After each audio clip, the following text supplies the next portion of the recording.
in this example, we want to look to see what happens to tax revenue and what happens to deadweight loss as the tax gets increasingly larger. So let's look at a first scenario where we have a very small tax. So under this scenario, here is our tax revenue, and let's go the other way. Here is our deadweight loss. So now let's increase the taxes.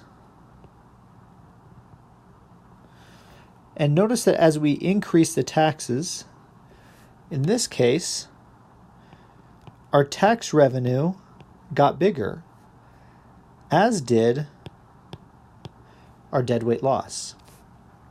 Let's now look at a third scenario. Okay, a third scenario would show what happens when the tax gets even larger. Let's get really extreme here. Let's suppose that that is our new tax. So in this case, this area here is our tax revenue, while this area here is our deadweight loss. So when we look at tax revenue,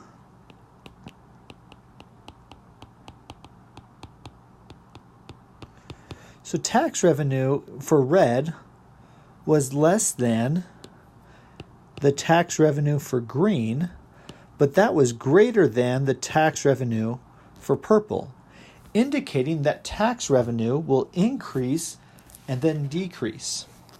And so this is a really important thing to think about when we draw out this figure here, where this is the size of the tax, and this is tax revenue. What we show, generally speaking, is that it looks like this, meaning that as taxes go up, there's a certain part of the curve where tax revenue will go up. But as taxes get too high, then that causes tax revenue to actually decrease. And this is what we call the Laffer curve. Not funny. Spelled different. The Laffer curve says that as we increase taxes, there will be a point where revenue will go up, but as we increase taxes too much, tax revenue will go down.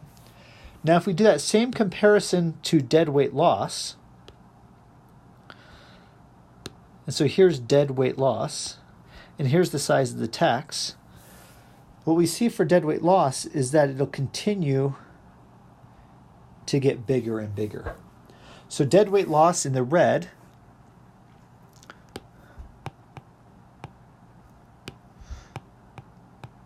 was less than deadweight loss for the green, which was less than deadweight loss for purple, and it's getting exponentially larger and larger. So as the tax goes up, deadweight losses increases, and deadweight loss is measuring losses of efficiency or losses of economic activity.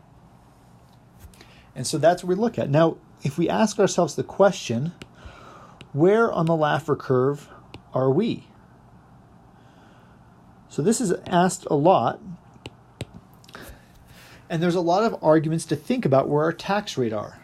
So if we look at our current tax rate, which is, I believe, now it's just recently changed, but around 40% for the top federal income tax. In the 1970s and 1950s, the top income tax rate was 91%. So arguably we have been here, and now we're over here. So there is some argument that if you raise federal income tax, there's still opportunities to increase tax revenue. However, and that's one argument of a Nobel laureate. Another Nobel laureate argues that it's not just income tax that we have to think about. When we talk about taxes, think of all the different taxes you pay. You pay sales tax, you pay income tax, you pay property tax, and all other sorts of taxes. That when you calculate all of those, another Nobel laureate argues that we're right here. And so if you raise income tax, it would actually cause tax revenue to decrease. And what's really interesting when we look at this is a case study of Ireland. So Ireland deliberately set their corporate income tax at a much lower percentage. Maybe I think it's around 5%, which is some lowest in amongst the country, one of the lowest of the countries worldwide. As a result, many companies try to place headquarters there or business parts of their business there so they can pay that lower tax rate. By lowering their taxes, so they may have been here, by lowering their taxes, it actually increases their tax revenue. And that's what the Laffer curve argues.